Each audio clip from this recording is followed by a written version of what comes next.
And welcome everybody to another edition of the GSMC Baseball Podcast brought to you by the GSMC Sports Network. Once again, I am your host, Kenneth Gruenfelder, and it's great to have you guys here again on this Friday, December 8th. We have a lot to talk about on the show today, but before I get into that, I just want to remind you guys, as always, to tip or donate and get your comments recognized, make sure to go to the following link. That is streamelements.com/gsmcsportsnetwork./tip. Again, that really helps the show. It highlights, your comment. It makes the show more interactive between myself, the host, and you, the viewer. Again, the link is streamelements.com/gsmcsportsnetwork./tip. And as always, it is displayed on the ticker on the bottom of the show segment down below.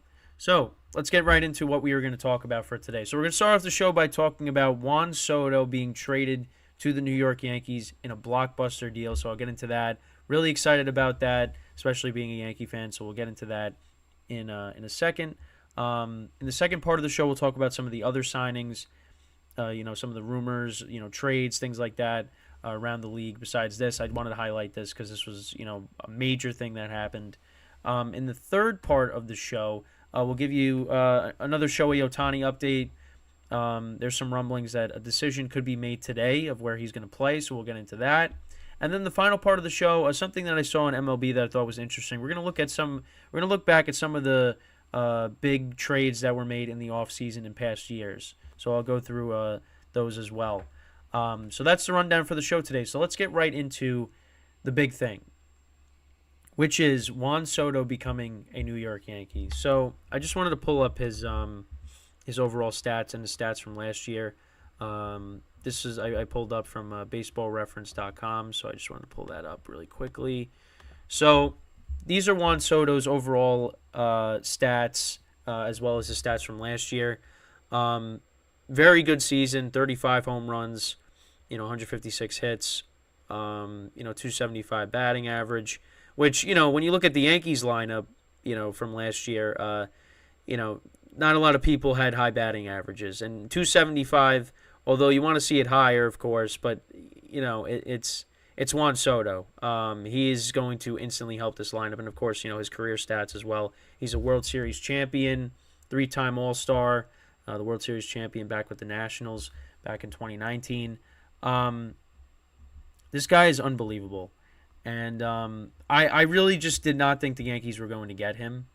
I really just, it seemed like it was going to be another one of these off seasons where nothing was really going to happen. They were going to make some of these moves to, they would think is going to improve the team, but I didn't expect anything major to happen. And especially, because last year, there was talks of maybe Soto getting traded.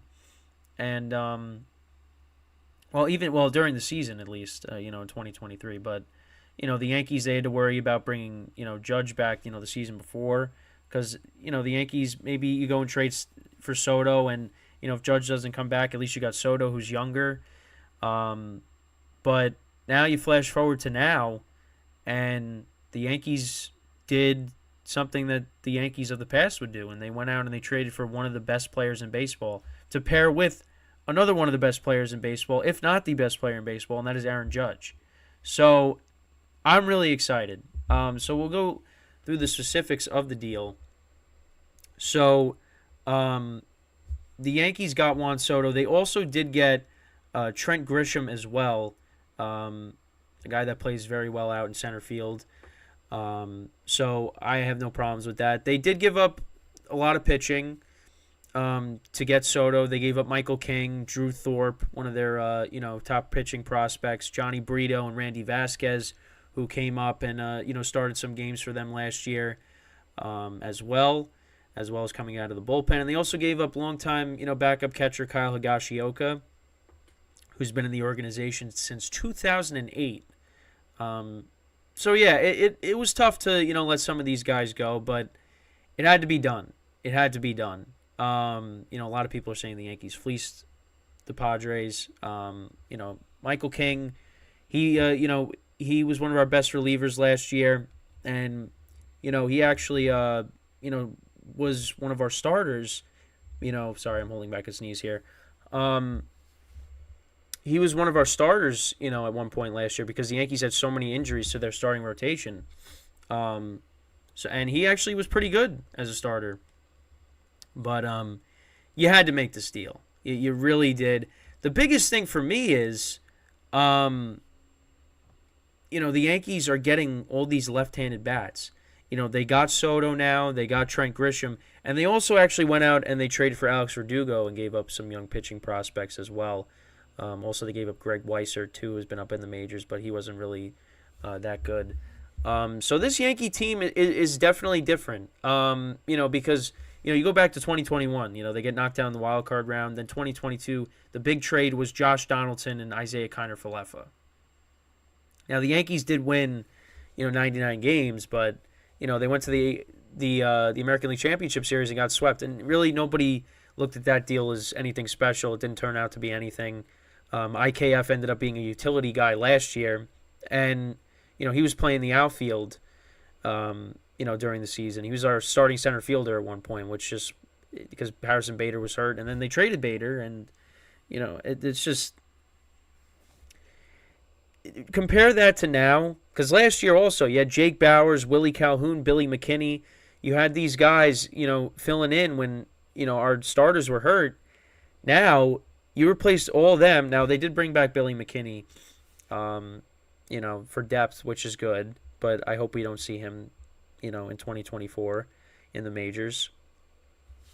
No offense to him, but I just, we go from that to now we have Juan Soto, Trent Grisham, and Alex Verdugo. And on top of that, Jason Dominguez is going to come back at some point during the year. So you could have a starting outfield of Soto in left, Dominguez in center, and Judge in right. I mean, I am really excited. I like the Verdugo trade was made before the Soto trade. I like the Verdugo trade even more. Alex Verdugo has been a productive player with the Red Sox. So we'll see. But he has some, issues. Like he was benched a couple times with how hard he was running to first base. So, that's something to keep an eye on. But he's a productive player. I mean, I'd take him over what we had last year. It's going to be, looks like it's going to be probably Soto either in right or left, Verdugo in right or left, and then Judge in center, which a lot of people are a little worried about just because, Judge's size, and he does play a very good center field, but you'd rather him be out in right field where he traditionally is. But we got to wait till Dominguez comes back, and Trent Grisham, he's going to be a guy that comes in, and he's going to be a defensive replacement late in games. So I'm really excited. Now the other players that have been there, like Stanton, Rizzo, LeMahieu, those guys are going to have to, pick it up. Obviously, Rizzo's coming back from the concussion. I expect him to be better than how he was. I think the concussion really impacted him because, it lines up. Against the Padres, he gets hurt, and then after that, he just wasn't the same. So I'm thinking he's going to bounce back. DJ LeMahieu had a better second half, but still, he's nowhere near the player he was when the Yankees first got him. And Giancarlo Stanton, what are the Yankees going to get out of him? I think with the addition of Soto and Verdugo, it's going to make the guys in the lineup already better. I'm really excited. I really did not expect this, but when the reports kept coming out that the Yankees are really aggressive with trying to get this deal done and getting Soto, I was like, maybe they pulled this off, and they did, and I give them a lot of credit for that. We'll see what happens. But I'm really excited with what this team is going to look like. Now, I'm not going to sit here and say that the Yankees are going to be 2024 champions. I'm not going to sit here and say that. But, it's looking good, and they still got some more moves to be made. Obviously, with the pitching as well. Because they lost a lot of arms here. with these trades, and that was something that was kind of a problem last year, especially with the injuries to the rotation, and guys not being effective. So they're gonna have to go and improve that. The bullpen, for me is not a concern. I think the biggest concern right now for me is the rotation, because we got some question marks there. They didn't trade Clark Schmidt, so he's probably gonna be their fifth starter. You hope Nestor Cortez can bounce back and stay healthy. You hope Rodon can stay healthy and bounce back. I'm not worried about Garrett Cole. But now the next thing on the agenda is to go out and sign Yamamoto. So it's go get it done. Now they're going to have some teams to compete with. The Mets are one team that's going to be competing with them. So we'll see. We will see what happens. But it's so far the Yankees have really done well this offseason. They Brian Cashman said they're trying to get some outfielders left-handed, preferably, and that's exactly what they did. They got Verdugo, they got Trent Grisham, and the big prize, of course, Juan Soto, which I can't believe it. I can't believe he's a New York Yankee. Now, obviously, people are talking about, are we going to extend him? Let's see. How I got to look at it is, and it's going to be hard to do so because it's always going to be in the back of your mind. Just enjoy this season. With him on the Yankees, with him hitting, at the top of the line, wherever they're going to put him, if he's going to be batting second or is Judge going to continue to bat second and Soto's going to bat third, whatever they're going to do, I'm just going to sit back and just enjoy this season because the Yankees, with what they've done, they're going to have a bounce-back season. They should. And if they don't, then I'm going to be beside myself. But I'm going to enjoy this season in 2024, and then when we get to the end, then that's when they're going to have to figure it out. But, listen, Soto is still very young. This is a guy that you would give, like a 12-year contract to because of his age. And the Yankees have the ability to do so. It seems like they're willing to go over the $300 million payroll. Listen, they felt the pressure from the fan base. The fan base was not happy after an 82-80 season. Brian Cashman, I haven't been, a big fan of him, in recent years just because of some of the trades that he's made. But at least with the trades that he's made now, especially getting Juan Soto, that's kind of gone away. And whatever happens with Soto, they at least went out and they got him. So whatever happens after that, we'll deal with. But I'm not gonna fault Cashman for whatever however Soto performs, here. So, they went out and got one of the best players in baseball. People are talking about he doesn't play a great outfield. Okay, and I get it, but the good outweighs the bad. He is one of the best players in baseball. And he should take advantage of that short porch in right field. We got lefties. And you got Verdugo, you got Grisham, you got Soto.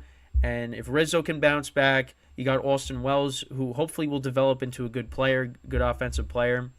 He did show some power when he did come up from the minor leagues last year. You got a lot of lefties in your lineup now, and the lineup's going to be tough to navigate through. And guys just got to stay healthy. That's the bottom line. So, again, I'm really excited with this. But let me know what you guys think about the Soto trade. Where do the Yankees now stack up with the rest of the league? Again, I'm not going to anoint them as, World Series champs, but, they definitely are a much better team than what they were a couple weeks ago. So, with that, we are going to take our first break of the show, and then when we come back, we'll talk about some of the other trades and signings around the league. That'll be what we do in the second part of the show. So, stick around, and we'll be right back here on the GSMC Baseball Podcast.